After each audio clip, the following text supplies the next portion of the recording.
the same character, again and again. Many of his roles feel like slight variations of the same character. Chalamet seems stuck in one emotional lane. Unlike actors like Christian Bale, Daniel Day-Lewis, or even Robert Pattinson. Here's what nobody wants to admit about Timothee Chalamet. If he wasn't famous, everyone would swear he's 5 different people. It sounds dramatic, but stick with me.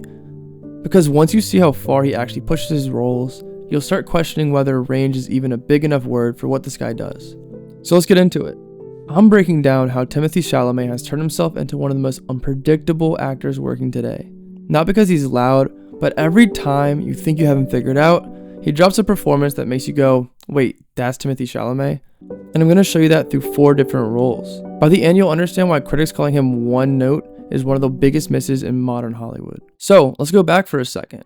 A lot of people first discovered him through Call Me By Your Name, which on its own is already insane. He wasn't really acting in that film, he was basically living it. He learned Italian, he learned French, he lived in Italy, and he learned the piano. There's literally behind the scenes footage where he's practicing piano every single morning because the director didn't want cuts or hand doubles. And the wild part, he was 21 when he shot it, and he ended up getting nominated for Best Actor for an Oscar, the youngest nominee in 80 years. And then Timmy did The King.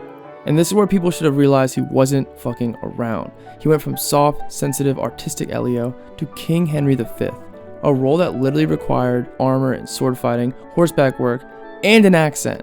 And here's where the range actually shows. The director said Timothee spent weeks learning historical dialect so he wouldn't sound like a modern actor pretending to be a king. And that St. Crispin's Day speech, he did it in long takes, no stunt voice, no vocal doubling. That is not the same person from Call Me By Your Name at all. But nobody really noticed that because people love to act like actors stay frozen in one role forever.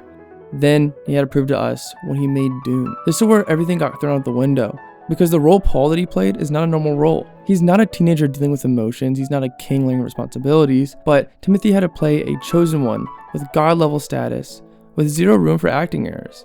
And to pull it off, he trained in knife combat with real Navy SEALs. He memorized entire passages of invented languages. He learned the voice, which is basically a sonic weapon in the film. Consider what you're about to do, Paul Atreides. Silence! And it required him to record dozens of takes experimenting with pitch and throat resonance. So now we've seen him go from emotional to regal, now to mythical. But then Hollywood did what Hollywood always does. They try to put him in a box. And so that brings us to the most recent part of Timothee's story, Marty Supreme. This role isn't out yet during the time of the filming of this video, but behind the scenes info has already told us enough to show that this is the craziest turn he's taken so far. And the thing about Marty Supreme is that Timothee doesn't just play the character, but as always he transforms into him. The hair, the voice, the body language, the expressions. It almost feels like he's mocking the idea that he has no range.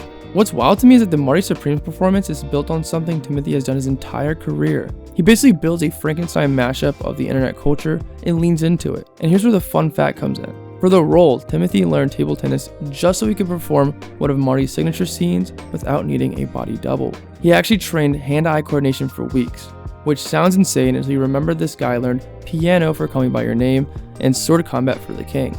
Learning table tennis was probably not a big deal for a guy like Timothee Chalamet.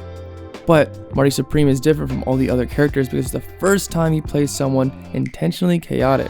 Marty Supreme is messy, loud, and unpredictable, a little unhinged, a little funny, and Timothee commits so hard that it feels like he disappears into the role more than ever before.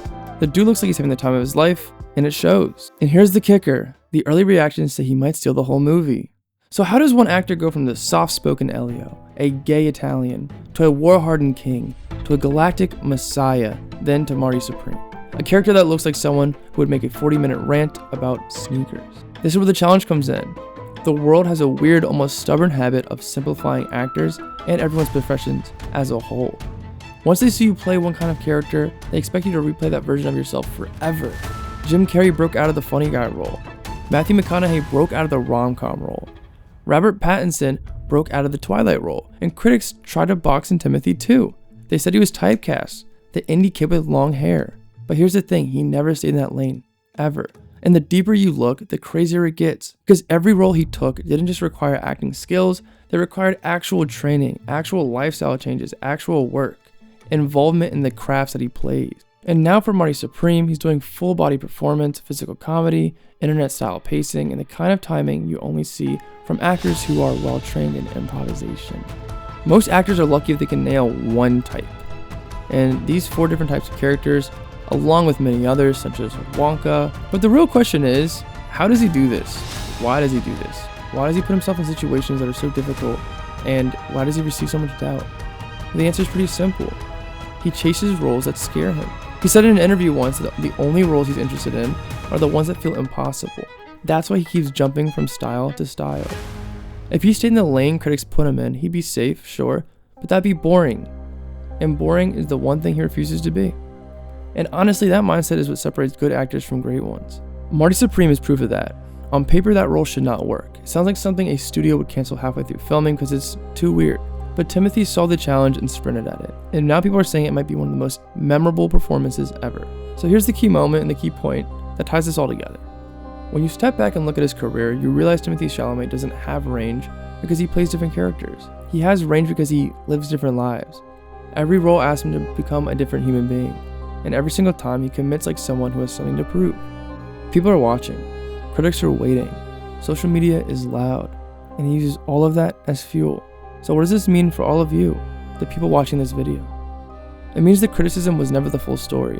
It means range isn't about being able to cry or laugh or scream, but about curiosity, about rising to the challenge. It's about refusing to let people decide who you're supposed to be. Go pursue who you want to be and take on the challenges that make you feel scared. Whether you like his movies or not, you can't deny one thing: his unpredictability. In a world where everyone acts like they've seen everything before, this might be the strongest superpower an actor can have. So the question is, does Timothee Chalamet have range? Yes, he has too much of it. Watch the next video on the screen, it's even better, and thanks for watching, guys. Until next time, peace.